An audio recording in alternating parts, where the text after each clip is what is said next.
Welcome back, ladies and gentlemen, boys and girls. Dr. Mo here, bringing you Mo Health, Mo Wealth, and Mo Wellness. I recently had the opportunity to be interviewed by Mr. Lucas Owens, the biohacker extraordinaire. He was on my podcast. We talked about a lot of the latest and greatest in the biohacking realm, nootropics, supplements, all kinds of cool stuff that I haven't even heard of. I like to pride myself on being on the cutting edge of a lot of those things. And Lucas really brought some really cool things to the table. So this episode, him and I sat down and he interviewed me on his podcast and we talked all things testosterone. This video is sponsored by Let's Get Checked.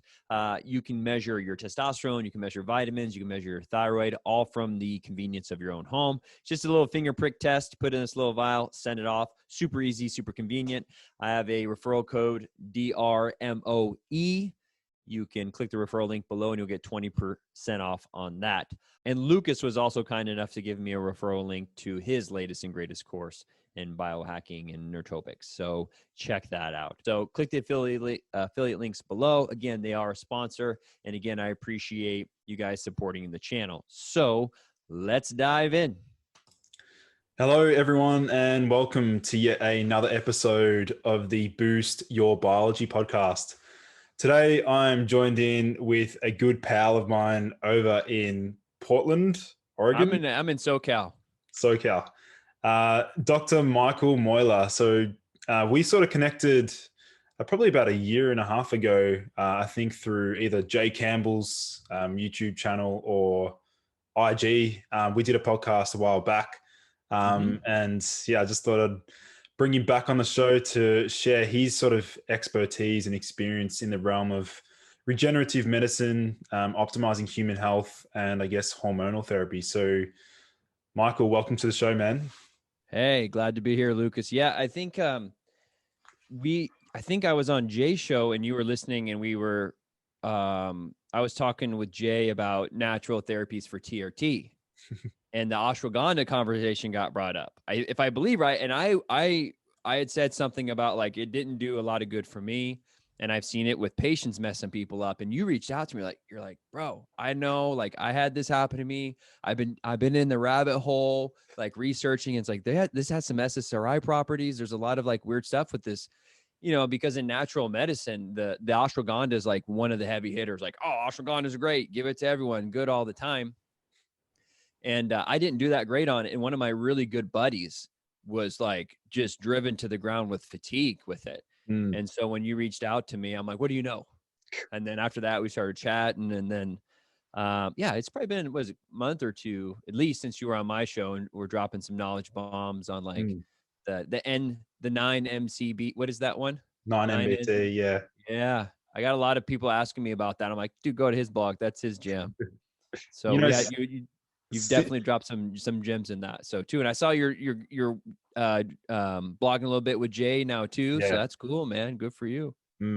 Since that ashwagandha sort of episode, I ended up writing a blog and then uploading a video on YouTube, and that's definitely caught a lot of attention. Because that needs to be publicized. The fact that it can sort of mimic the effects of SSRIs for some guys who can be really sensitive to the that 5-HT1A desensitization. Well, it's funny, from a natural perspective, we want to use all these more least invasive stuff. And I think you and I are very philosophically aligned that we want to get the job done, right? Like you can take a lot of herbs that are supposed to do this and that, but at the end of the day, it's like what results, right? You and I talked a lot about like, do I take this and feel better? I mean, maybe placebo wise, I might think I feel better, but there's certain things like, I think yours was the uridine. Yeah. That kind of like, we were like, dang, like this stuff works. Mine, I did it like on Huperzine where I'm like, this stuff works.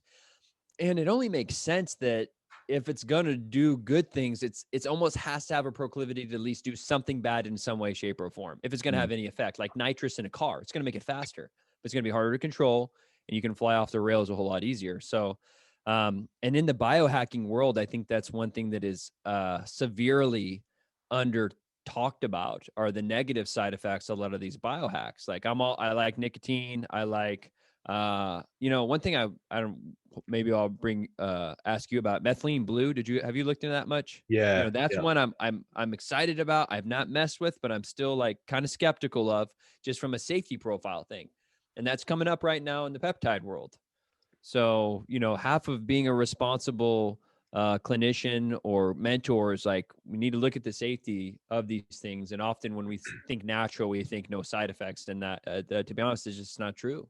Mm. So, Yeah, I mean, if you look at the very first principle of the naturopathic sort of philosophy, first do no harm. So yeah, that's how we roll, man.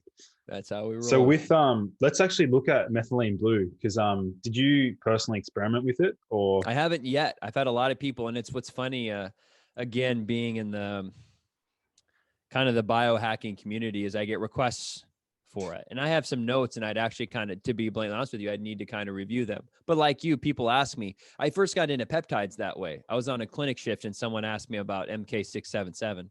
And that was very early on in my egotistically, I'm a medical school student. I wouldn't, if it's worth anything, it's good. I would know about it. And then I just, I went on PubMed. I'm like, oh, like there's actually some stuff on this. And it's the same thing with methylene blue. I kind of dove into it a little bit from a biohacking perspective, like regeneration, nootropic, energy, kind of for fatigue. I was still like in the depths of finding a mechanism of action. I love knowing about the mechanism of action, because then you can piece it.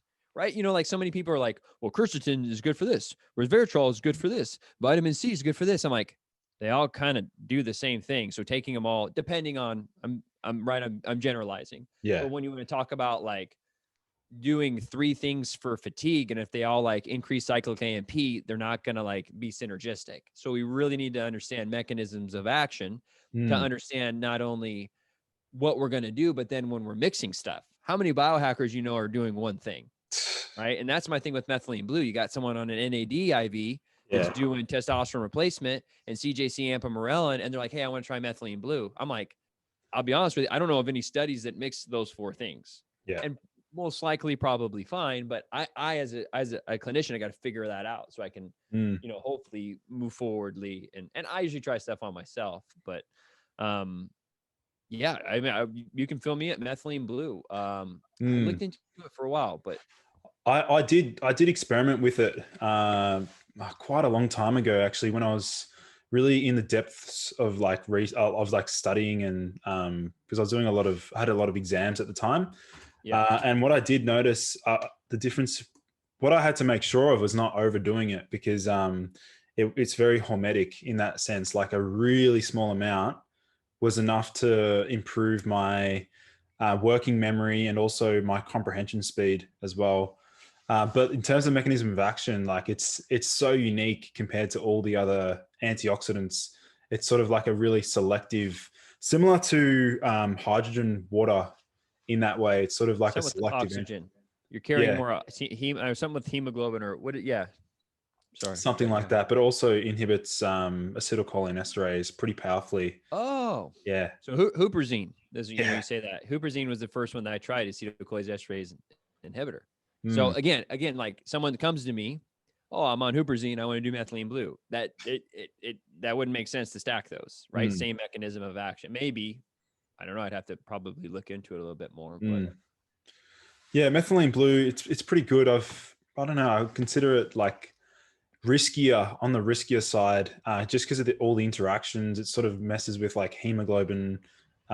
It's well, funnily enough, if you look back at its history and its very first uses, it was actually like the very first anti-malaria drug ever, the very first synthetic drug ever used in medicine, oh apparently, which is crazy. yeah, Yeah. no, I just remember I with that one I kind of looked into a little bit and I started looking at there was something hemoglobin, some type of globin stuff and carrying oxygen, and I was like, I'm a big fan of ozone though. Mm, Have you experimented with ozone therapy? not familiar, no. Oh, ozone's super cool, super controversial. Basically, you can take your blood out, and there's different gammas. And I'm not an ozone specialist. I've had it done. I want to get trained, but it makes a world of difference. So you basically take your blood out, you can put it into a bag or a jar, and then you can oxygenate it with ozone. What does that do? It actually, to my understanding, it super saturates the blood so much with oxygen that it doesn't actually need to be carried by hemoglobin. And then also the high amounts of oxygen end up forming hydrogen peroxide through and anhydrous carbon. You know what I'm talking about, the buffering mechanism. Yeah. And so you get hydrogen peroxide in your blood vessels or in your blood, and then it can really good for like Lyme disease and other like chronic microbial infections. Super cool. And dude, your endurance goes through the roof. When I get one, like I'm usually pretty talkative and energetic to begin with, but I'm on that stuff. It's like it's hard to slow me down. Yeah, that's cool. Is it similar to hyperbaric oxygen therapy?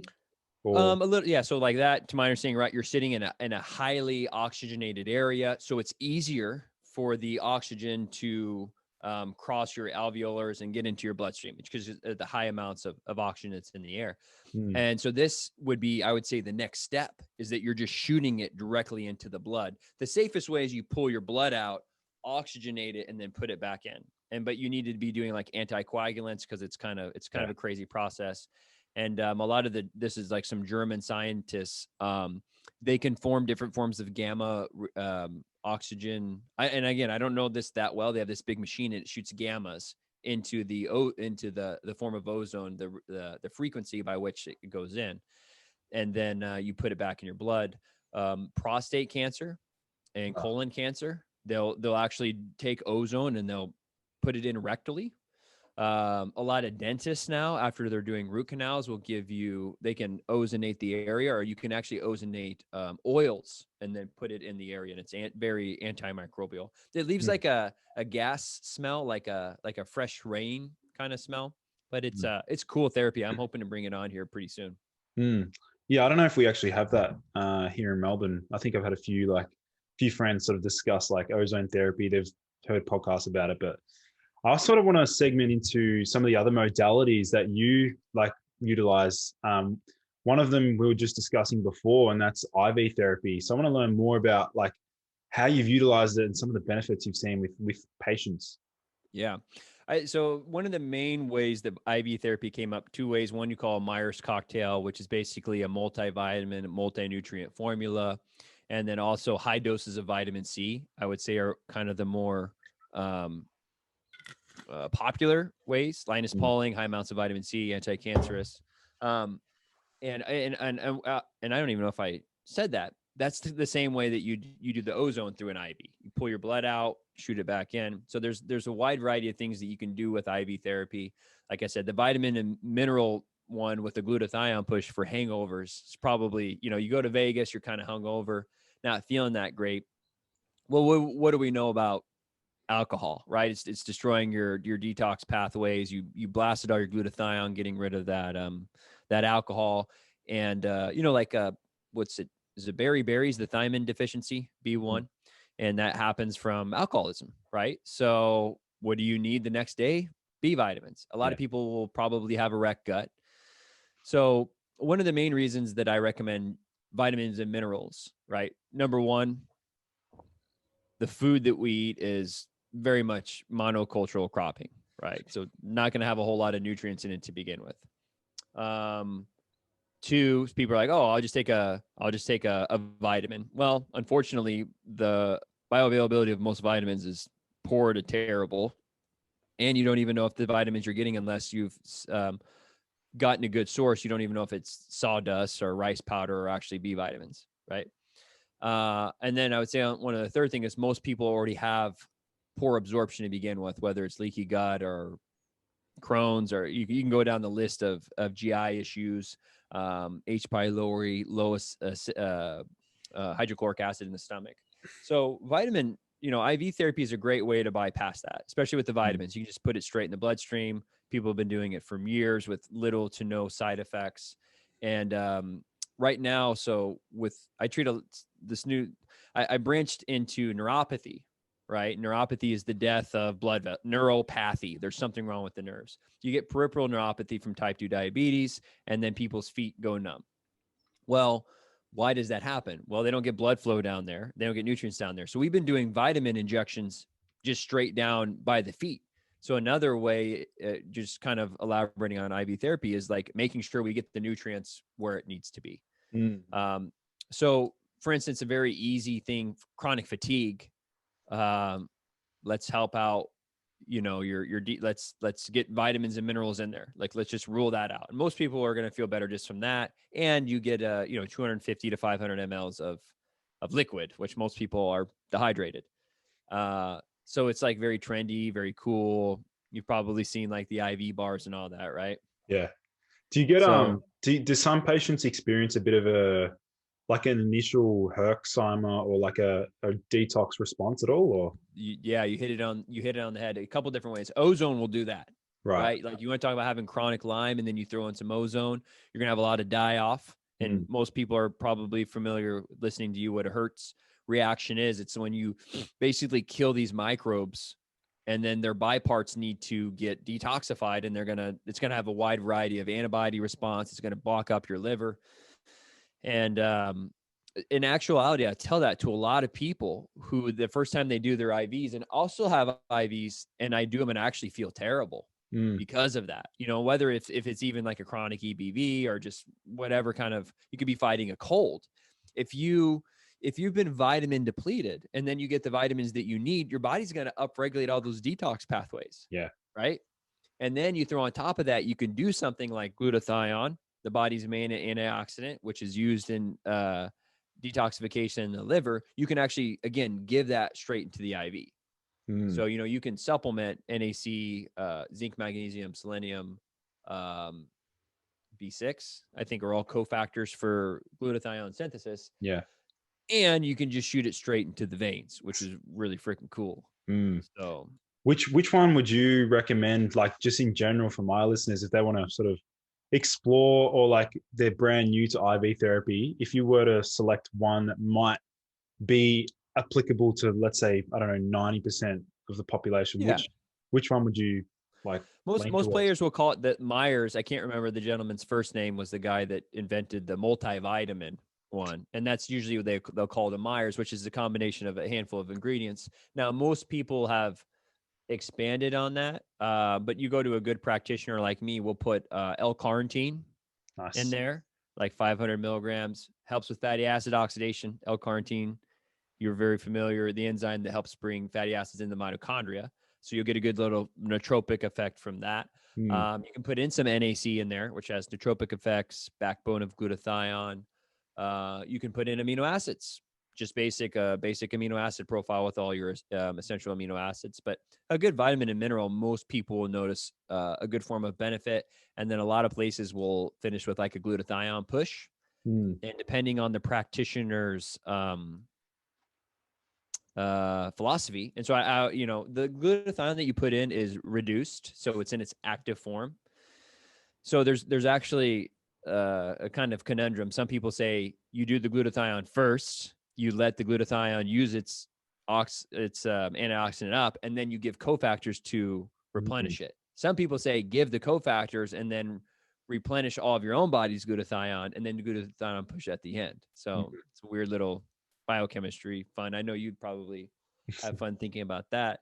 Vitamin minerals are a good place to go. I do have people that come and they want to do the high dose of vitamin C. The thing with that is you do need to get a G6PD done. It's an enzyme that kind of looks at, I might talk a little bit out of the side. It's something to do with your ability to handle all that oxidative upregulation, because the same thing happens with ozone. You want to watch your G6PD. If you have a deficiency in that, your body can't handle the flood of the new antioxidants and the oxidant. There's something in that realm. Want to fact check me on that one. Yeah, the Um, glucose 6 phosphate deficiency, is that quite common? no, No. I think it's like under 1% of the population. Yeah. But the problem that you can kill someone, Jeez. like fava beans. There's something with it's a G6PD inhibitor, I think. Is that right? Yeah. No, because it contains the something in there. Yeah, a unique constituent. Plug something in there. But then, and then it actually becomes toxic, because the way that the high dose vitamin C works is the same with ozone.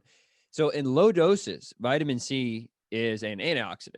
In Mm. high doses, it becomes a pro-oxidant. And so what that does is actually causes a cascade of pro-oxidative damage, and then your body upregulates all of the things that will help heal. So high dose vitamin C has been utilized a lot in chemotherapy. So I've actually done a lot of that, and it does wonders. So like someone that's going through chemo, they'll do like 2 IVs a week. One will be like a high dose vitamin C, and the other day we'll be giving them IV nutrients. Because think about people with chemo, they're flooding their body with toxic stuff, and then their stomach hurts, they don't want to eat, so you can just kind of shoot it right into the bloodstream. So with the neuropathy, I want to sort of, because I know there's have you heard about like high dose vitamin B6 causing neuropathy at all? Yes. Yep. Yeah. I don't know. I've not seen that. Pretty rare, Mostly, yeah. I mean, everything that I see is, I would say, quote unquote, idiopathic, but most of the time it's from type 2 diabetes. The blood vessels are scarring, and you're not getting nutrients to the nerves. The nerves in your feet are the furthest away from your heart, right? So it's basically like a frailing out at the peripheral. That's why a lot of people get the numbness and tingling in the feet, is due to, and a lot of people too from diabetes, the inflammation of the blood vessels and the scarring, to my understanding too, can actually press on the nerve. So a lot of them will get like the sciatic inflammation from the blood vessels, and a neurovascular bundle can kind of attribute to it too as well. So would you stack any other modalities alongside the IV to help with that repair neuropathy? Like, would you stack any specific peptides, things like that? Oh yeah, definitely. You could use stuff. Cerebral lysin, brain-derived nootropic factor. That's actually, it's isolated. It's like, it is basically brain-derived nootropic factor. It's, we can kind of talk about the legality things of that right now. It's hard to get. I think that one is a long chain amino acids, which in the United States, they've changed to biologics, which now are illegal to compound. I don't think that I can get cerebral lysin anymore, but it's a drug in Europe and they use it. Pretty sure, right? In Russia, they use it over the counter, I think. Yeah. It's one of those things. You'd still be able to, for those listening in, you'd be able to get your hands on it. I mean, I can't recommend it. Okay. I can tell you guys where to get it. It's funny. In my comments, I talk about peptides a lot. And I've had gentlemen be like, so my lab rat, after 6 weeks of using BPC 157, has experienced this. Now he's stacking MK677. What is this? Blah, blah, blah. I'm just kind of like, because I have to be careful a little bit. And I also like, I love talking about these things, and my job as a doctor is to help people, and also unfortunately legally, you got to kind of watch out stuff. But back to your question, what we're doing with neuropathy in my clinic now is we're actually using electrical cell signaling device in the feet that kind of, it has a wide variety of hertz frequencies, right? And I think it's like 50 hertz is the frequency of the mitochondria, or in the cell, it won't be the mitochondria, to depolarize the sodium potassium pump to release the pain signal. And so you can blast that with like an electrical cell, like a TENS unit, and it can turn it off. This device that I got now has a frequency. Most TENS units will do like, I think it's 100 to 2,000. The one I have is to 50,000. And every treatment, it changes and it oscillates and it decreases the frequency and the amplitude. So we stack that, and it has a vasopneumatic device. It's like a cupping. It's like this suction thing. And then we put electrolyte and minerals in there so it can send the signal into the cell better. And then we do the vitamin injections in the area as well. And we've been having a lot of really good success with it for neuropathy. That's pretty well unheard of. Neuropathy in the United States is you give Lyrica, gabapentin, anything just to, opiates, just numb it out. Opiates. Yep. Yeah. I mean, neuropathies, a lot of people have is severe pain. My father had it. Okay. And, he's like, he can't stand because his feet are so numb and tingling and burning. It's kind of like if you've ever, you laid on your arm and you wake up and it's all like dead and tingling. Yeah. I mean, those people are having that all the time in their feet. That would have to be very advanced stage. Like that's very far down the track though. Yeah. Like wouldn't be. Yeah. You wouldn't see that in a 20-year-old, 30-year-old. No. Yeah. It's older people. Yeah. But the philosophy rings true when we're talking about all of these modalities. And I think that, from an IV standpoint, I do at least a nutrient IV once a month just to like backup plan, right? Make sure that, I know I'm getting it in there. And, talking about prevention, a lot of these people that I'm seeing in this case now, they've had diabetes for so many years, and a lot of them, some don't, but it's just still the philosophy of them not taking care of their blood vessel system and getting Mm. adequate amounts of vitamins and minerals. Mm. Actually, going back to some of the preventative aspects of like diabetes, I think we discussed metformin last time, but I'm Yeah. curious, have you changed your stance on metformin since at all, or? So I personally have never prescribed metformin. And I think that's for a wide variety of reasons. I don't have any really diabetic patient. My opinion, if you're pre-diabetic and you're seeing a traditional doctor and they want to recommend a medication, is probably your best go-to, right? We talked about, I think the mechanism action is okay. I am still fearful from the idea that metformin blocking the uptake of glucose and you're having some form of dysbiosis in your stomach. It's Right. right. That's probably the main thing that I'm like, I don't know about that. Some people may be fine, other people won't be. I actually I did a stool test a long time ago, but I recently just did a GI map by Dr. Data, where I'm going to actually, I can look at my microbiome and what, I pooped in this thing and sent it off, and you can look at that. And so to me, the next step forward is like, do some of those bugs survive on sugar more than others, right? Like what is the consequence of that? Because again, there's no free lunch. So if we're blocking the uptake of sugar, what is that doing to our GI system? That's what I'm fearful of. And so on Mm. my end, we've talked about before, I'd rather start with something like berberine, see how that goes. And if at that point, in the United States, they'd probably be working with their primary care doctor at that point to start. They would be doing more of the messing with the medications than I would. Yeah. So I would do my best to get them off the medications. Mm. Right. And I think from what I know, you're kind of looking at it more of the anti-aging thing, bro. I've had a acai bowl with probably 100, 200 grams of sugar in it every day for the past 3 months. Guess what my hemoglobin A1C was? I don't know, like somehow less than 5 or 4.9. 4.9. Yeah. I don't take metformin. I don't take berberine. I do intermittent fasting. So what's the Um, brekkie though? Like 150 grams of carbs with like what so else? I intermittent fast, and then for lunch I'll do like some type of chicken, or I'll do like lentil, like chickpea pasta or something, or cassava. And then here recently, yeah, right after my workout, I've been going and fueling up on like a large acai bowl with gluten-free oats, blueberries, cinnamon, honey. And, Nice. and I literally was just trying to challenge myself because we talked about fasting insulin too. My fasting insulin, the last time I did it was 3 something, Geez, that's good, man. 3 or 4. That's I perfect. have it somewhere here. That's where you want Well, it. Yeah. yeah, and my hemoglobin A1C was 4.9, but Oh, my total cholesterol was 140. My HDL is like 45, which actually, yeah, too much low cholesterol is actually not that great for you. So I'm trying to get it up, to be honest. So, and I've been trying to put on weight. So I was just like, how does this sugar hypothesis stand up? Because, just like the cholesterol hypothesis, when people are like, don't eat eggs, don't high cholesterol, does all this negative stuff. I did that on myself where I had 4 eggs, like a cup of cheese and 4 slices of bacon every morning for like a year, and my cholesterol hardly moved. yeah. So I don't know if, you could say genetic. I actually have a lot of metabolic syndrome in my family. But I exercise a lot and I do intermittent fasting now, which I think are the game changers. Mm. So, the metformin thing has just never came on my radar, and maybe I'm projecting myself. I've not need it. And my thing is with patients, it would probably be a good stepping stone and a lot of times to lose weight. And like I said, my other concern is some of the carcinogenic fillers that they use. And I Mm. don't like big pharma, bro. Like if I can stay away from that stuff, I just I do. Yeah. So Well, the reason why I brought it up was because of the like making the link between that and neuropathy, because we know that metformin can deplete B12. So I was oh thinking that's why I'm yeah. like, oh, those are, got to be Oh, careful. Mm. that's actually, yeah, super, super. I've not, and that's what's funny too, is I've been treating more, and that's why they call it practicing medicine. But we're making more and more links on that when you want to talk about, all these patients coming in on different drugs that deplete different things.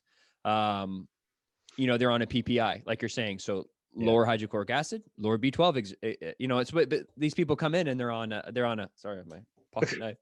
I'm playing with my knife. But yeah, they're on a statin. They're on a couple diabetic drugs. They're on a PPI for their heartburn. They're on all these things, and you got to really dive into those. Going back to learning about the mechanism of action and figuring out how these these things happen. Mm. So Did you ever get your hands on one of those CGM devices? did you get Oh one? man, they're so much fun. Honestly, What like I ran so many experiments. what'd you find out? I watched some of your stuff. I do remember you saying yours, but I think you're like me. You could probably like drink 3 sodas and like your glucose didn't move at all. If I Dude, remember. I have no idea what happened, but basically I had 100 grams of raw sugar in water. This is raw white sugar. And this was after maybe like a 4K, 5K walk. I had no carbohydrates that day at all. I just had like a high protein, high fat brekkie, high protein, high fat lunch. And then this was like 4:30 p.m. I was like, oh, might as well do like a glucose challenge. And this is one of my close like vegan cyclist friends of mine because he just has a shit ton of like sugar water before he cycles.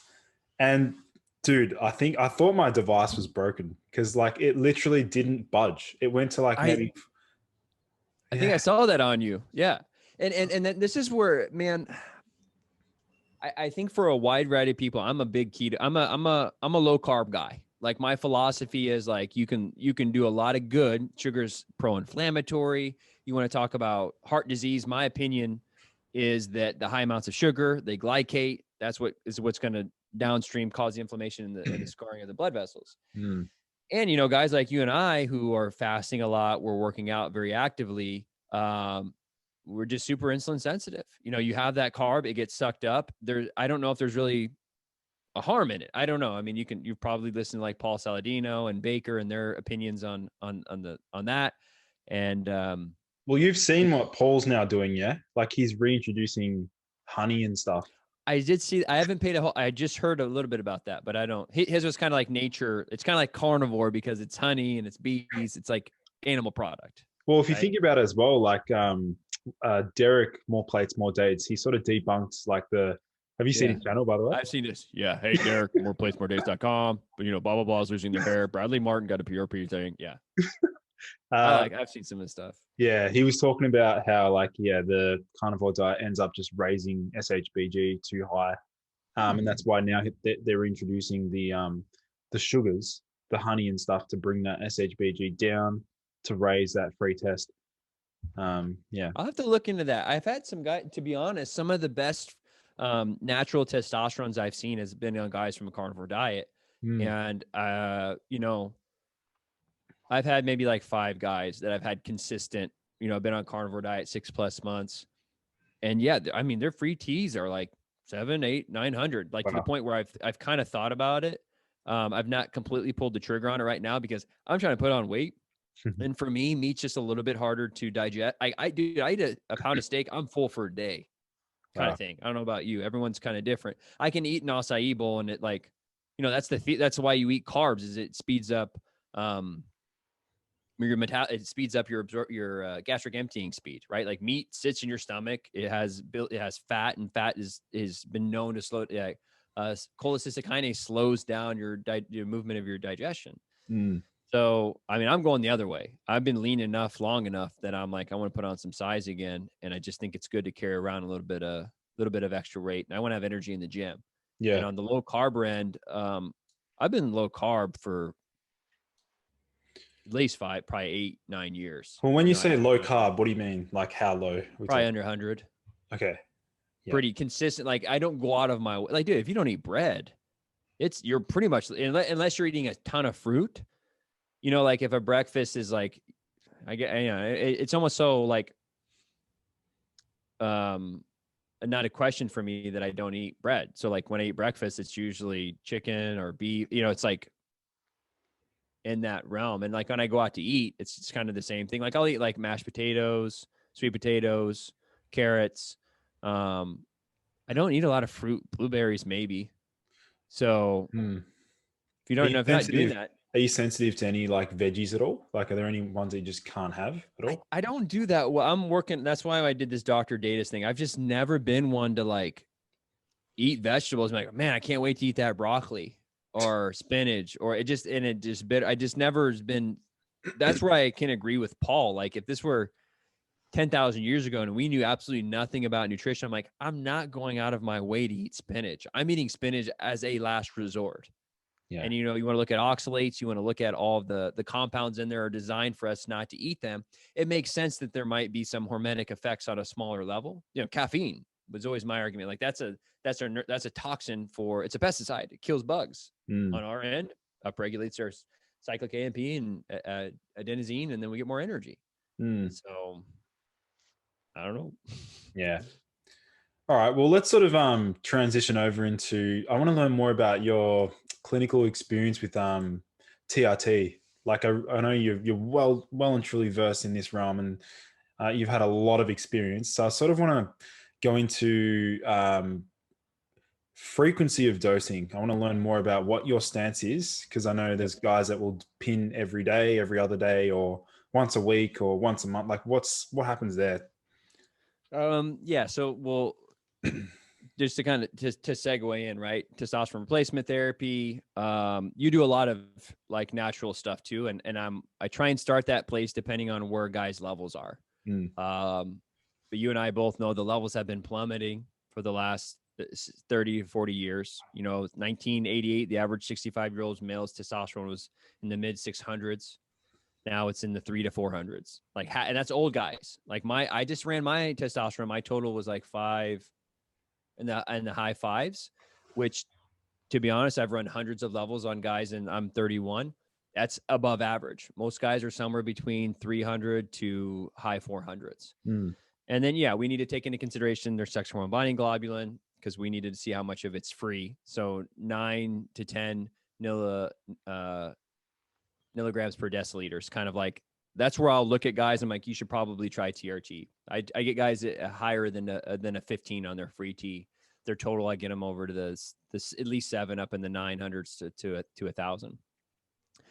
So, and then that all plays an important role of like, how often do you need to do your injection, right? And there's 3 ways a lot of people do TRT. 4, I guess, if you consider oral, which I've never done oral. I did some of the pellets in the early days. So pellets where you take this tic tac of testosterone, you slide it under the skin, and it slowly breaks down. That's a minor office procedure. So you'd put in like 600 to 1,200, depending on the person and how big they are. And then you allow the pellet to slowly break down. Now, one of the big caveats with that is that the release is going to be more in the beginning. When you think about surface area, like a melting piece of ice, the first layer is going to come off and it's going to rush, right? And so what happens when testosterone gets too high? The body will find balance. It will increase your sex hormone binding globulin. It will aromatase testosterone. Through aromatization turns into estrogen. And the body likes a balance of those, right? And you've probably listened to enough of Jay's stuff that we, I think, have overly demonized high estrogen. I've allowed guys' estrogen to climb, I would say, double of what some of my colleagues think. And as long as they're not having side effects and they feel good, I keep them there. I don't know if you've kind of followed that a little bit. Oh yeah. Well, I was just thinking back to Dr. Berg's recent video. He was talking about one of the biggest side effects of testosterone replacement therapy is excess estrogen. I'm like, mate, it's not a side effect. It's like, yeah. It's actually, yeah, you're 100% correct. It's actually a benefit. It's the body trying to find balance. And the example I usually use is THC CBD.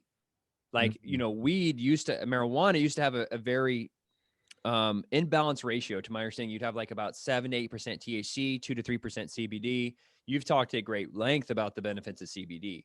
The weed here in the United States is now like, I've seen it upwards to 20% THC and no CBD.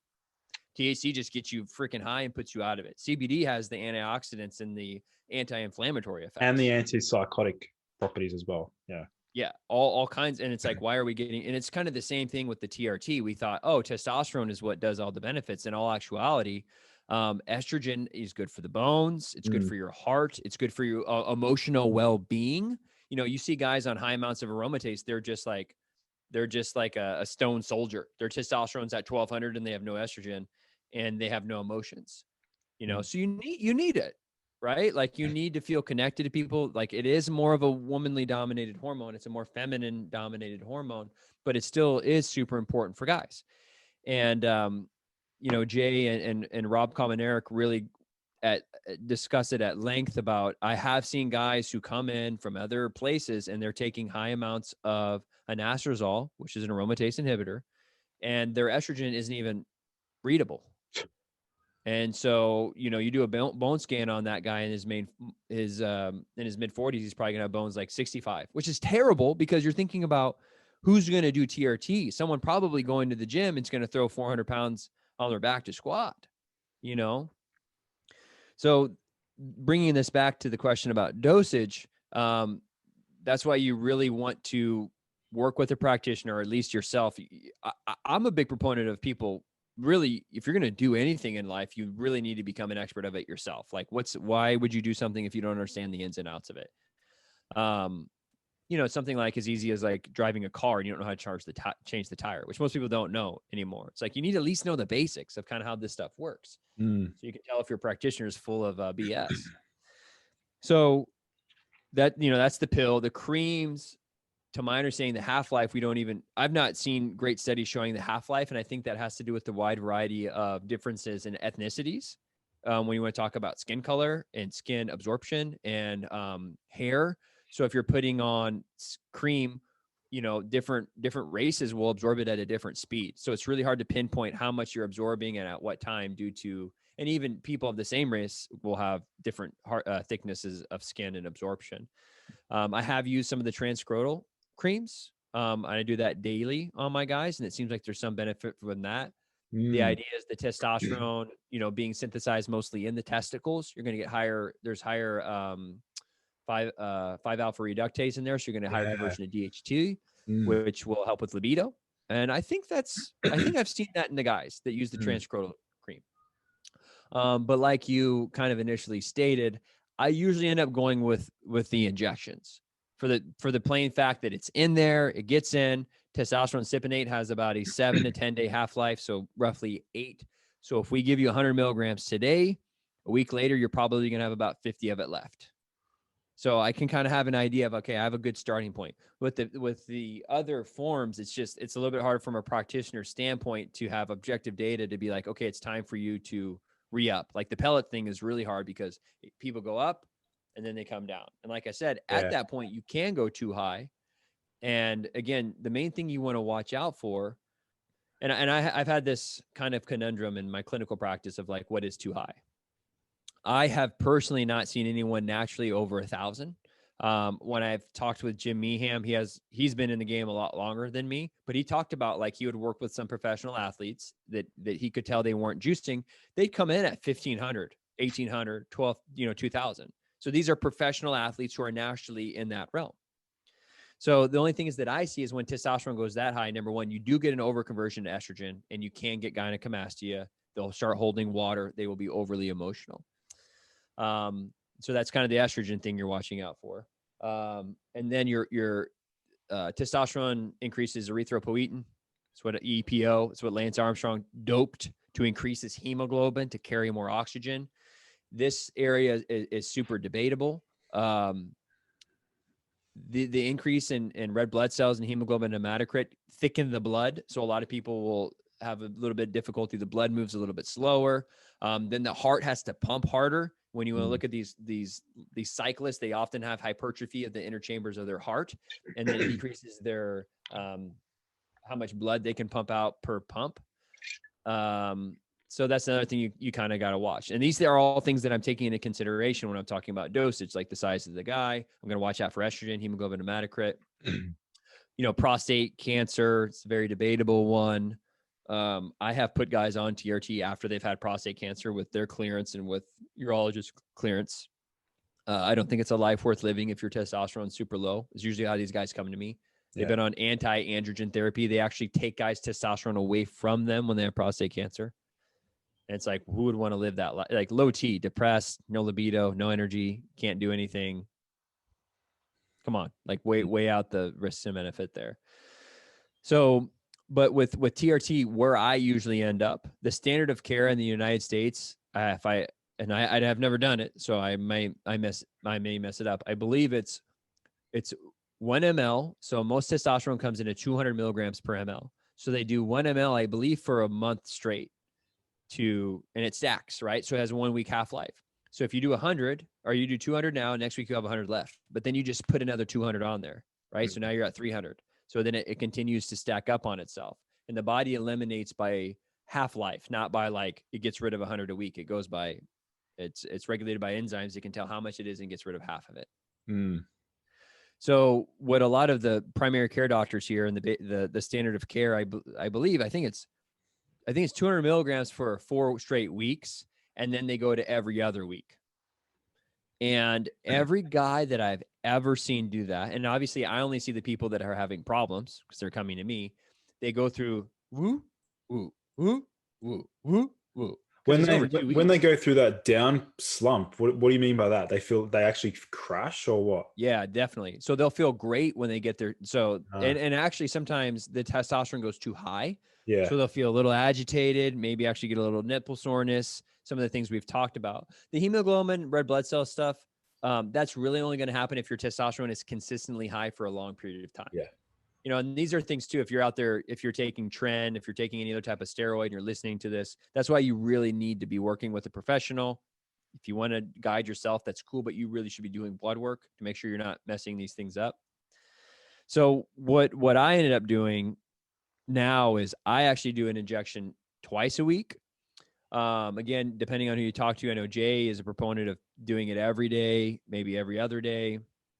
Most guys, I end up doing 70 milligram 0.35 twice a week. And that's, to me, that again, after so long, you'll build it up and you'll slowly drop a percentage, and then you put another 70 back in the tank, if that makes sense. In that range. So you go from, like, most of my guys, I would say their levels, they hover between high 700s to low like 1,000. And so they just do this all the time. Yeah. And so they're not getting up to 1,500 and getting all those side effects, and they're not crashing and getting those side effects. If guys are, I've had some guys that are ambitious and we'll move them to every other day. Some are intense biohackers and have no problem injecting that many times. But, you know, at that point, it just becomes more of a lifestyle stuff. Do you really want to stick yourself every day? You got to get the bottle out, draw it up. I think twice a week is pretty understandable, you know, like a Monday or Tuesday or Monday, Friday, or I like to do it like beginning of the week and then right before the weekend. So at that point, it's a major conversation between me and the patient. Okay, these are your options. I explain all of this. My visits are usually like at least an hour, just like letting you know, these are the things you got to watch out for. Yeah. This is the way I think we should do things. Can you do that? Some people are like, you know, for instance, with the pellets, I'm in the military. We switch all the time. The pellets would actually be more convenient. You just put in the pellets and then I'm good for 2 to 3 months. Okay, that makes sense. Or even for elderly people, like I don't have very good vision. I don't have anyone at home that can do the injection for me. Most of my guys, I tell them how to do it and they take it home. But, you know, again, maybe they need to do the pellets, or maybe the cream would be easier for them, or they faint every time they get an injection. You know, this is individualized medicine 101, where every individual is going to be a little bit different. And then the same thing where some guys can, in my opinion, they can do the injection once a week and feel fine and not have any negative side effects. And if that fits their lifestyle better and we can keep them, you know, leveled out, then, you know, we do that. So what about if they want to stack anything else, or like, do you ever recommend them stacking it with any other sort of modality or any other supplements and things like that at all? Yeah. So my philosophy, I would say, it's changed a little bit with supplements and all therapies in general, I'll say. So, well, before I went to medical school, I was a bodybuilder, personal trainer, biohacker. I was into all this stuff. And, you know, after I got out of school and I was practicing on people, and they come in and they dump 30 supplements on my table, you know, and I go, all right, Bob, which one of these do you think is making a difference? And he's like, honestly, this one and this one, maybe, you know, and he's like, maybe the fish oil. I'm like, all right, get rid of the rest of this stuff and let's start here. Because one of the problems is that we get so deep into the biohacking game that we have so many moving parts. So you're right. I have guys that come in like, hey, I want to do IV therapy. I want to do NAD patches. I want to do CJC, Ampamorelin, BPC 157, and TRT. And, you know, my job as a doctor, doctor as teacher, I kind of like say, hey, you know, we can there are plenty of benefits to a lot of those things, and I believe in a lot of them. But I'm letting you know, if this time next week you're having erection problems, I don't know what's, or whatever, Yeah. or you feel really, let's caution on the side of you feeling great. Do you want to have to take 5 things to feel great? And you're on this stuff for 5 years, and then you throw it all out, and then you realize the NAD was what was all you really needed. Yeah. Does that make sense? Yeah. Okay. So it's kind of shifting through that. I usually, when most guys come to me, the biggest bang for the buck has always been TRT in my standpoint. Like, let's get your hormones up. Most guys feel great on that. And then from there, I'll usually move to 1 or 2 of the different peptides.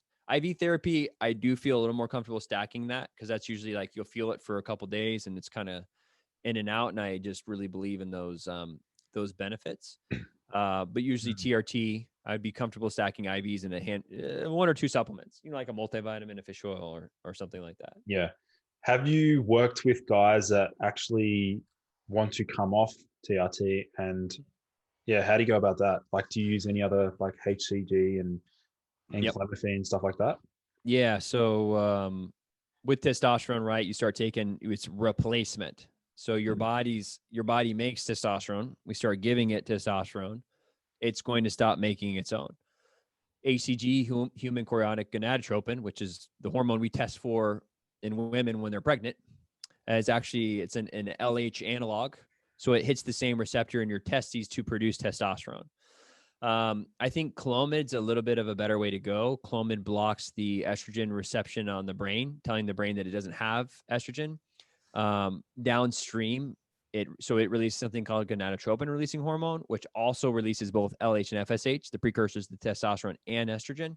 So from a standpoint of is kicking the HPA axis, I think Clomid makes a lot more sense. One of the things that I think a lot of people go awry with is, as long as you're having like the testosterone cypionate in your body, which is going to be several weeks, the half-life, like I said, is 7 days. So if you have 1,000 built up, a week later, you still have 500. A week later, you still have 250. A week later, you still have 125. So it's going to take testosterone a good 4 weeks, usually 8 to 12, to kind of clear your system. It would take probably, 12 plus weeks before your own body will kickstart. But usually I'd give it a handful. Usually I'll start guys on it as soon as guys want to get off TRT, I'll put them on Clomid HCG. Again, there'll be some nuances on what the person. HCG is an injection. I think Clomid's more of the way to go. So again, that'll be kind of a conversation I have with the patient. There might be some nuances in the cases. But definitely you can, I haven't seen a guy yet that went on, and this isn't endorsing to do TRT, but that was something I was always worried about. Oh, if you do TRT, you're going to blow out your HPA and you won't ever create testosterone again. I've not seen that. I've seen guys be on TRT for 25, 30 years and stop chronic steroid usage. And their FSH and LH come back online, and their testosterone isn't great, but it's still like, pretty well average to the rest of society, probably where it would be if they'd have never done TRT. Now, I think more of the major problem is, and I've heard a lot of retired bodybuilders talk about this, is that when you're on steroids and like all these other anabolic steroids, you are messing with, I think, more of the neurochemistry. I did TRT for 3 months just because I wanted to try it on myself, and it was great. I personally still want to have kids. I'm working on building things naturally. Like I said, my testosterone was right at about 600, so I'm still getting gains. I'm still doing okay. I want to try and really master this before, I think 35, 40 after I have kids, I'm really going to, get into the TRT realm a little bit more. But one of the things I noticed more was cognitively on TRT. I was just like, the drive, when I was 19, where I like saw someone, I was like, let's go. Like, that was like very adamant on TRT. And I think that especially the anabolic steroids have the ability to alter that your brain chemistry baseline. It's like having caffeine and not having caffeine. And all of a sudden you're used to it. And then you get rid of it, you're addicted. Like, a lot of people don't think about that from an anabolic standpoint. You're used to that, the high of having the motivation. So it's something to really consider if you're using those things. That's something I've heard from a lot of retired bodybuilders, that they're just like missing their baseline is now depression because their high was so high. Yeah. I've heard the same as well. And I actually, after hearing that, I wanted to dive deep into the research on like how tren and these other heavy hitting steroids, how they affect the brain. And man, Yeah. there's a lot of research. There's actually a lot of research on how they affect like GABA, dopamine, serotonin, like all these neurotransmitters. But definitely, yeah. Well, I we know just feel, testosterone plays a huge role in dopamine and serotonin release naturally. yeah, Higher amount, like to be honest, I read an article where they were actually considering, and they won't, that first line therapy for depression to be testosterone. it's not gonna happen. No, but it makes sense. Like that one of the major things that I've noticed from guys is an increase in their mood and Yeah, overall well being. yeah, I agree. I mean, testosterone. Jordan, do you ever listen to Jordan Peterson?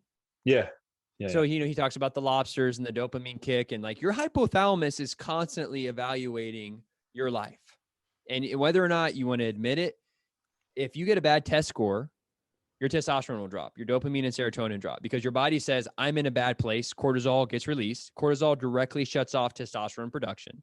That's why if you have a lot of sugar, insulin spike, cortisol release, testosterone plummet. But your body, your nervous system is wired to see you succeed. And when you're not, it's going to shrivel up and it's going to unfortunately make you depressed. You get dumped, you get turned, you go up for a girl and ask for a number, and she says no and you're rejected, your testosterone will drop. She says yes, it will go up.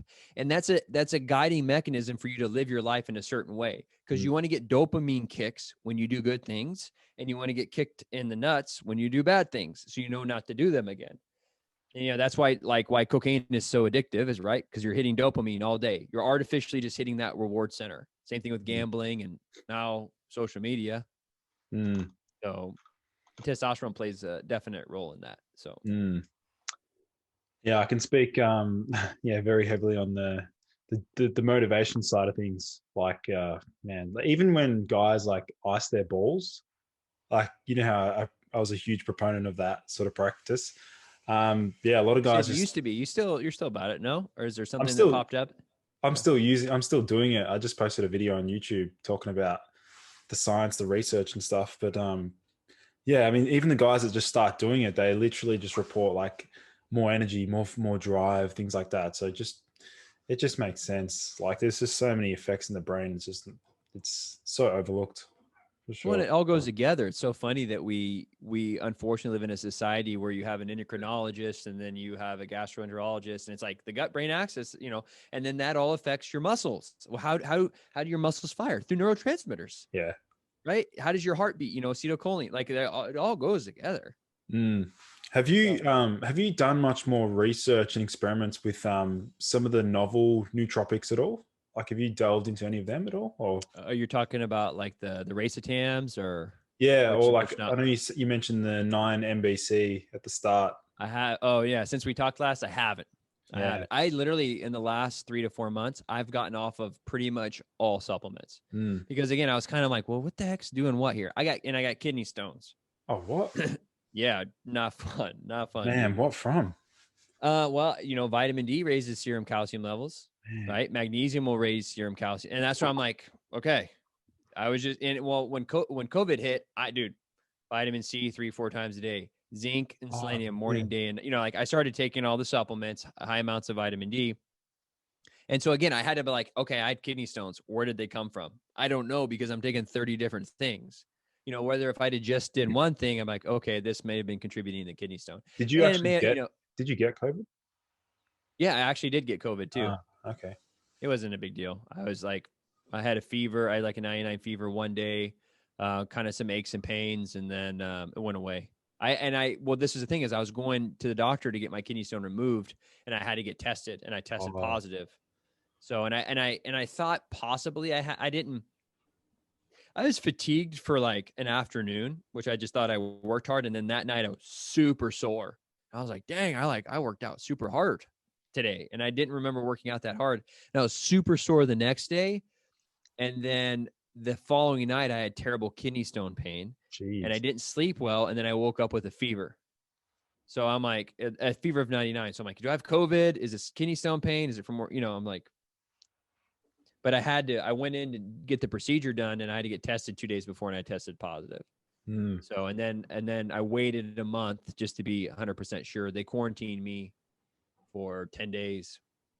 And then a month later, I retested and I had a lithotripsy where they go in and they blast the stone. And then it blocked my ureter and I was back in the ER 2 days later because I was vomiting because of the pain. It was crazy, man. That's crazy, man. It was really Jeez. crazy. The But it's pain. like, so I've passed a couple before and people talk about the pain of that.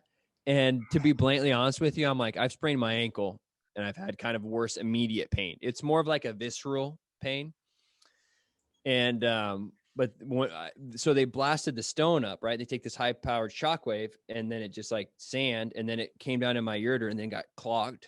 Like I vomited like 3 times over the night. My girlfriend at the time's like, I didn't even want to. She's like, we're taking you to the ER. And then they just gave me a bunch of fluid, gave me some anti-nausea, and then somehow it like broke loose and I peed out. Dude, I peed out like I had like it was like it was over 1 centimeter stone. Oh, So man. but when they blasted it, I peed out like just a bunch of little ones, but not a fun experience. So you can tell like after that, I'm like, dude, I'm getting rid of the supplements until I know what's doing what. And so here recently, I've been doing some choline, the CDP in the morning. I think that's one that, a lot of research for anti-inflammatory. I feel it, like I take it and my brain is on. So it's something I like. And I am still doing some pre-workout. So Oh, yeah. it's got like, caffeine, citrulline. I'm doing C4 right now. So, Yeah. Nice. which could be contributing to kidney stones, but I'm not giving that up yet. Yeah. Yeah. Geez. I mean, I literally just spent the last month or so building out like an entire course, like a Nootropics masterclass course covering like Nice.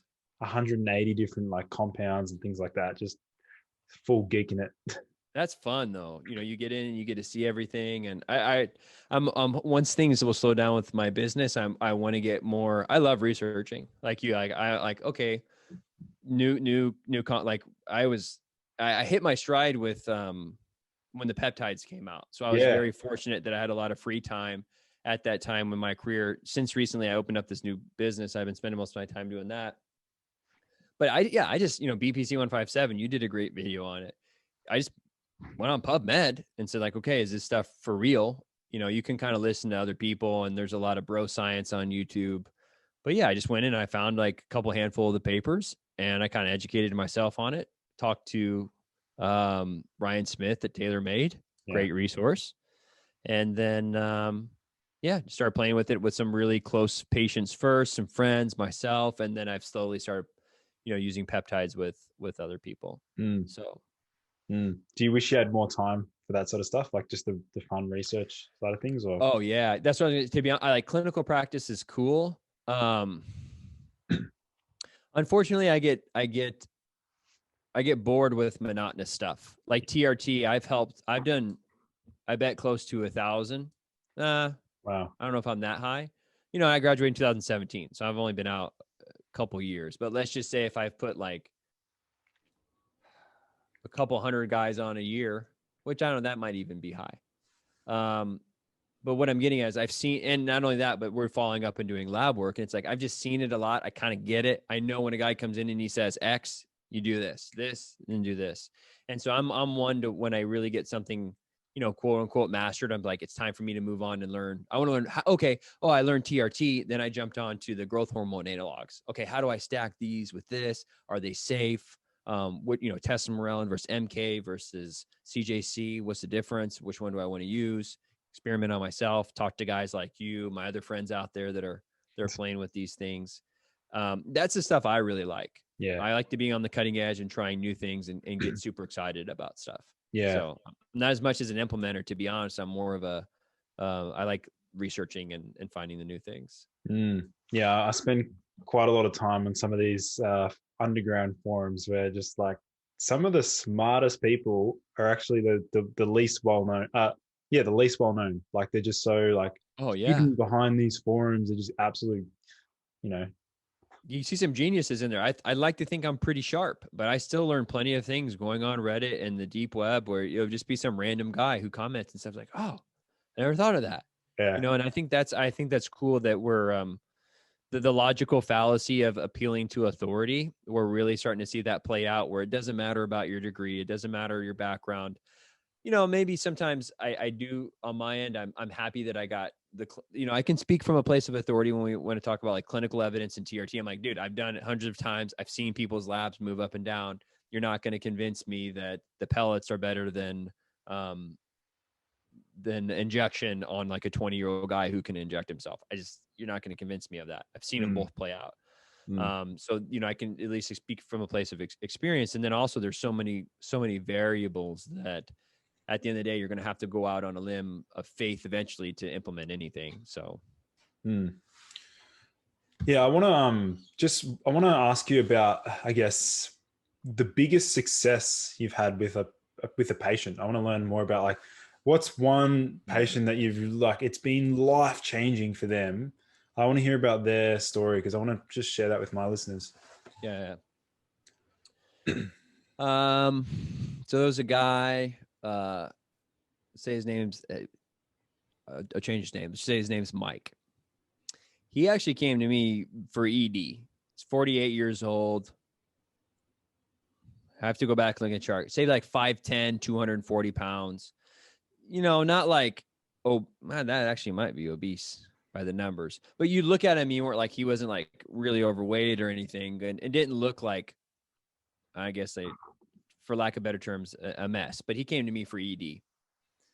And kind of as I, just to kind of paint a picture about him. So was, had ED. So his relationship with his partner was kind of on the line.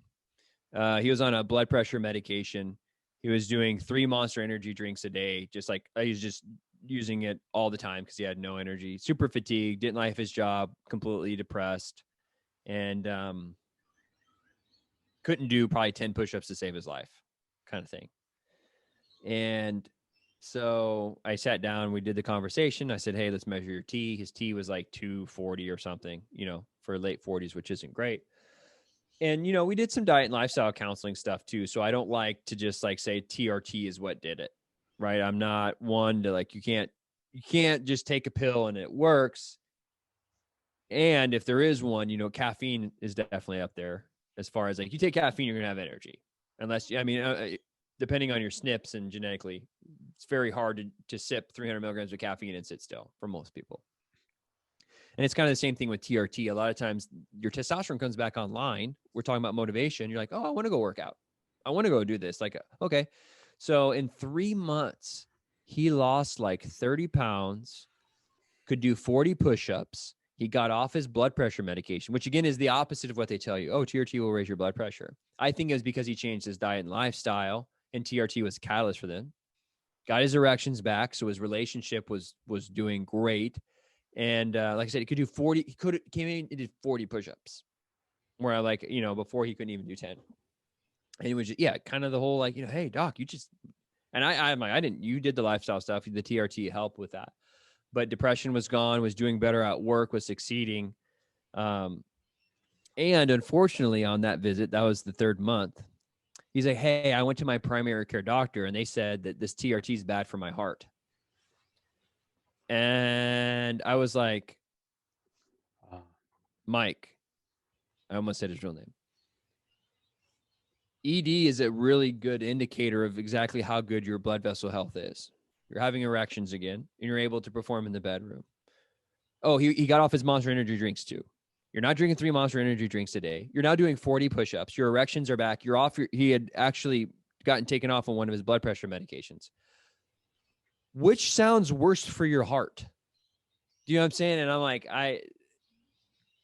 that one was it was funny because it was a rewarding yet but stressful one. He decided to stay on TRT, but it just kind of shows you where the world is with those things. And it's just, I'm like, bro, the proof's in the pudding, man. Yeah. Proof's in the pudding. Like, look at you. And he came in, he's like, doc, look at, he was all excited and stuff. He's like, but my doctor said it's going to be bad on my heart. Can I keep doing this? And I again, I do my best. Let's look at the research. Let's lay it out. Hemoglobin, or your RBCs, H&H high, your blood sugar. We should have ran blood sugar. We hadn't yet. Blood sugar was probably down. So inflammation was probably down. All those things are, in my opinion, really good for the heart. So life Yeah, changing. good. Yeah, but him, yeah, and I've had plenty of guys where it's just one guy had chronic back pain for 25 years, but again, he came in for just lethargy and fatigue and unmotivated. And it's funny too, just how you get these other like side effects, you know, where we talked about it a little bit, and I'm like, let's start with TRT, and comes back 3 months later, he's like, yeah, my energy's a little bit better, but um, I'm sleeping. Well, his main thing is his sleep got better, so his energy was better. It's like, I'm sleeping through the night because I don't have back pain. I was like, what? He's like, yeah, I had back pain for like 25 years and it was gone. I had another guy get rid of shoulder pain. Um, Wow. because pain too is a neurotransmitter thing, right? And Mm. so like if you can fix, you know, just things like stature, if you're TRT, if you're on TRT, you're going to lift more, you're going to like stand in an upright position, which is better on your joints. And so it's cool the wide variety of ways that it can happen. Mm. From TRT, that's pretty obvious. I had a really good BPC 157. I actually have it on my phone. I have a handful of those, but I got an email. I love hearing these. I love hearing these like transformational journeys, like just hearing like how some of these modalities have really just changed people's lives. Like that's why that's like, I think that's the reason why we do what we're doing. Like that's Yeah. what we're People lose sight of that, right? That's the hard part. You get in the grind, then you get chase the money. I don't have time for this or that. And that's why I'm like you. I really like researching, and I want to help other doctors. I'm at this point, I brought on a medical doctor, nurse practitioner. I want to bring on other NDs and give them the resources. I want to be in the trenches, figuring out the therapies, going to conferences, learning about them, and then saying, hey, I just learned about this new organic acids test. We're going to start testing for, you know, mold and Clostridia. Let's start, you know, this is something we can implement. So yeah. Yeah, no, I love it all, and always learning as well. I think that's just how we are. Like we're just always willing to explore, dive into new things. I don't know about you, but I like to be the first to present something. Like I love to be just that, because I mean I've set up my PubMed notifications. I check it every morning. I got to talk to you more often than I can at least be second. uh, well, I think that's pretty much everything we had listed out. Did you want to sort of explore a little bit on the Thymosin beta 4 just quickly? From Yeah, we didn't talk too much about peptides or NAD. So to kind of transition into peptides, one other successful story I'd love to share with BPC 157 is that I had a woman, and I won't say everything about her case, but I can tell you what she wrote me. She just said, "Hey," and it was weird because we had the consultation, then I didn't hear from her for a couple of months, and she said that, "Hey, I held taking off the capsules, but I finally felt so bad I decided to take them. I obtained immediate relief from brain fog and depression, as well as constipation. The trochanter bursitis took longer to resolve, and I just noticed in the past few days that I have no hip pain getting in and out of the car. Although it's still painful at night laying down, um, for some reason, she's like, I read I should take a break from it, but thank you for introducing me to this." And that's BPC 157. That's literally like she had all these things going on. I'm like, hey, let's just try this one and see what happens. And it's like it's amazing. Like, why wouldn't? And it's terrible now that the FDA is putting in regulations on these things, because it's like, what do you want to do? Give them gabapentin? Do you want to give them some other type of like toxic drug when we have like this compound right here that we know that works, that has no negative side? Like, I haven't heard of any negative side effects of BPC 157. I have heard that it may desensitize you to like caffeine. oh, But besides that, I've not heard of that's anything negative to it. I've heard some guys say that it sort of blunts the really reinforcing or anxiety inducing effects of amphetamines and stimulants. But I think that's because it's actually modulating the GABA. So they're getting better Through the gut. GABAergic tone, which is then blocking the overstimulation that you might get from hardcore stims. But yeah. Yeah. So so you asked about thymosin beta 4 TB Mm. 500. And the way I like to usually describe that one is, so your thymosin, you have your thymus and it produces immune cells.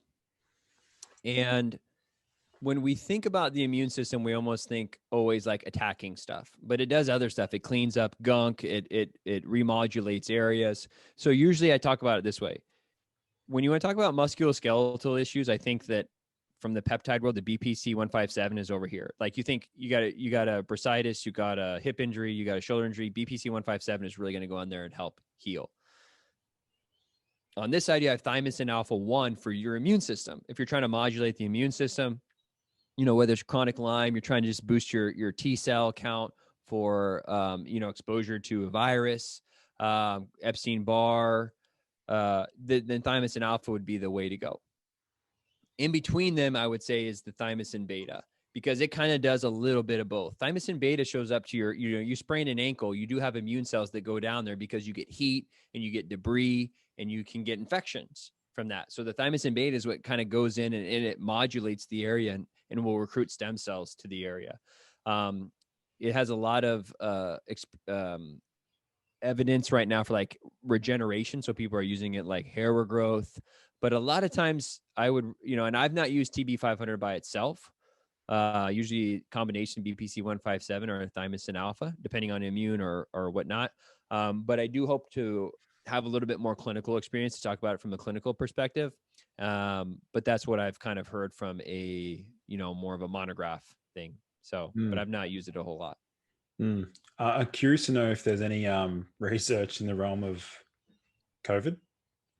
Thymosin alpha, I think that they had some papers. You have to double check me on that, but I'm pretty sure they actually did start showing, it increases your T cells. So like you're getting infected by a virus, and again, it's like you got to prove the exact T cell or whatever. But I felt like I saw a paper or two.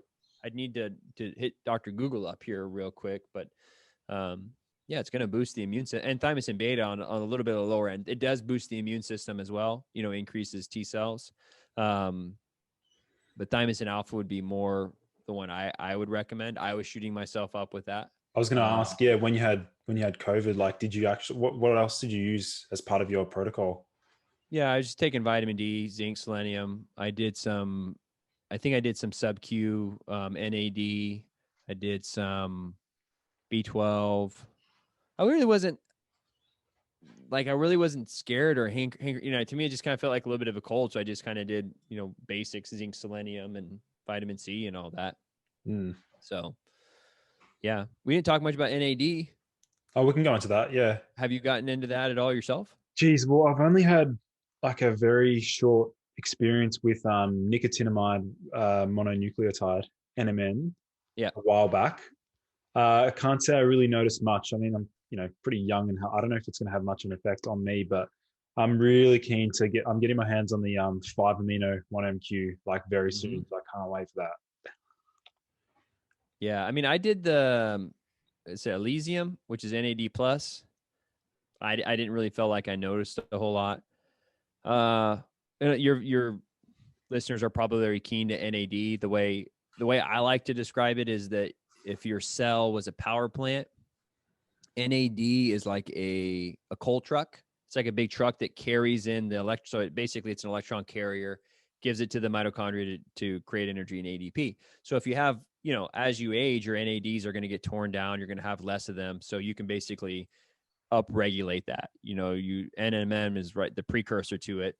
5-amino is the NMN inhibitor. So it's going to help you increase your storage of it. And I took it. I think I noticed a difference in that one more so than taking the actual NAD.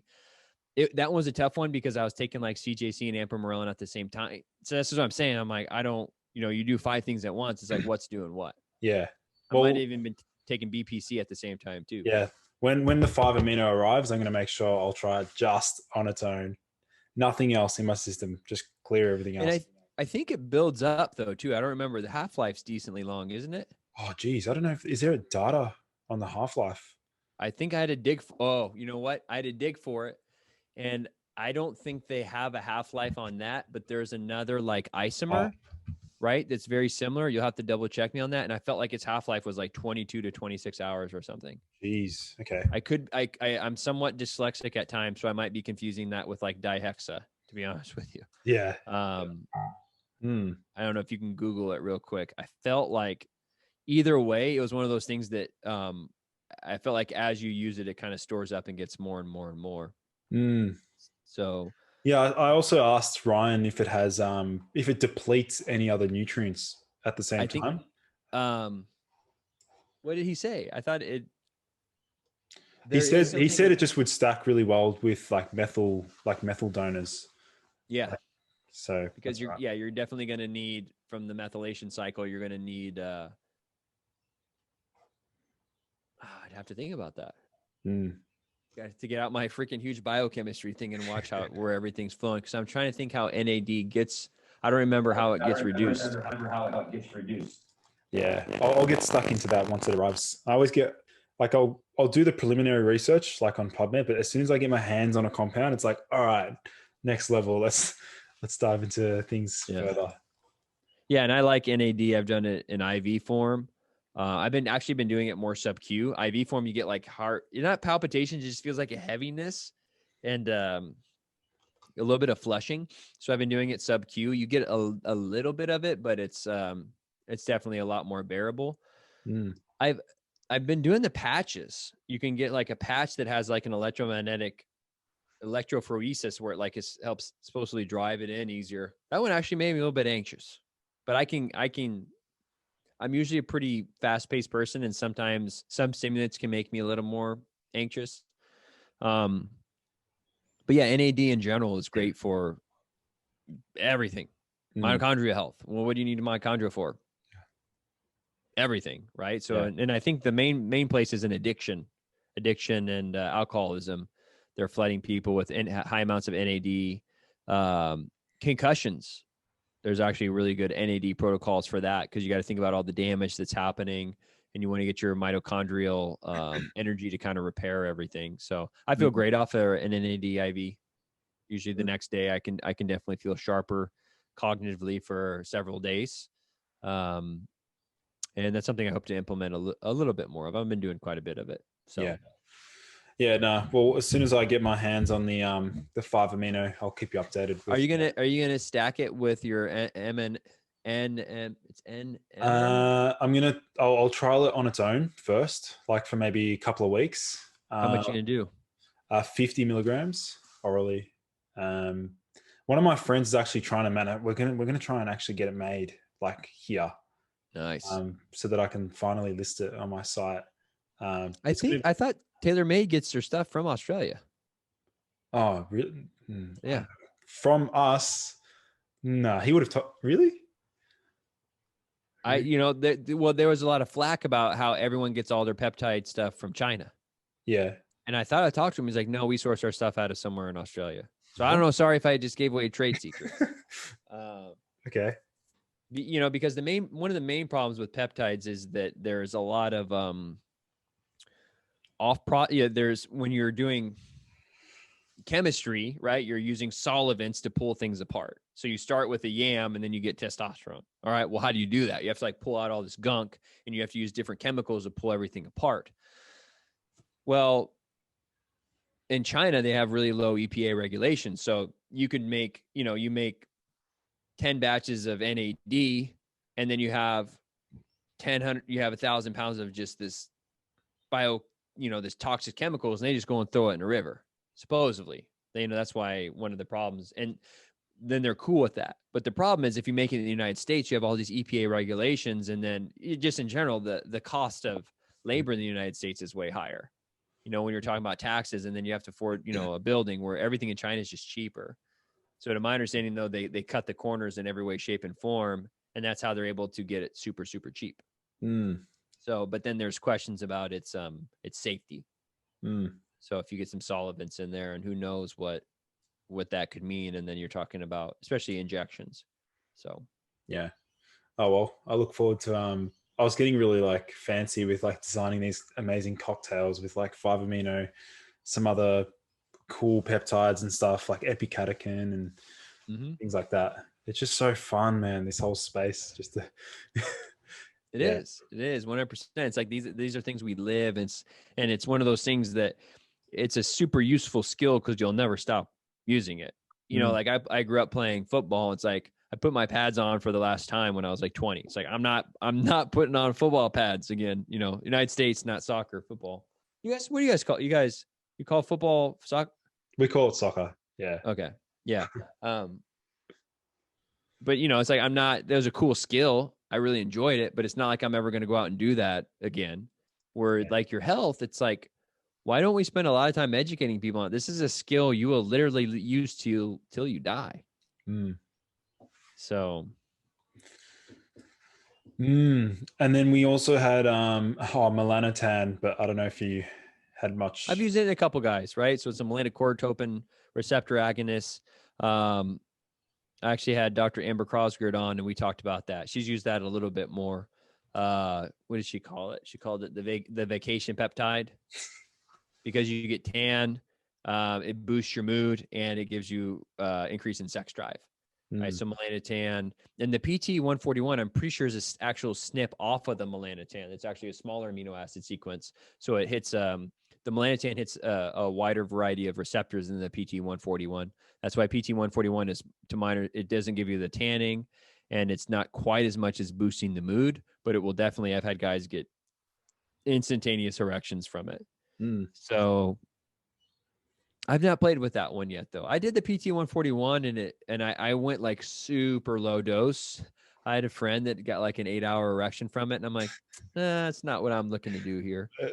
You know, some people, that's their forte. I don't know. I'd probably give myself a heart attack, something like that. But yeah.